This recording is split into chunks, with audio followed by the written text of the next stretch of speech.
ನಗಲಿ, ಕಾಲೆಳೆವರ ಕಾಲೆಳಿಲಿ. ನೀ ನಗು ನಗುತ್ತಾ ಮುಂದೆ ನಡೀತಿರು, ನಿನ್ನ ಕೆಲ್ಸ ಮಾತ್ರ ಮಾತಾಡ್ಲಿ.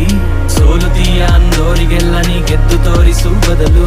ದೊಡ್ಡ ಸಾಧನೆಗೆ ಚಿಕ್ಕ ಅಂಬೆಗಾಲಿಂದ ಶುರು ಮಾಡು ಮೊದಲು.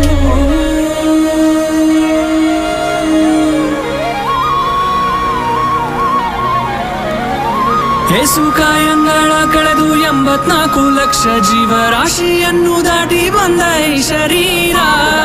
ಏಸು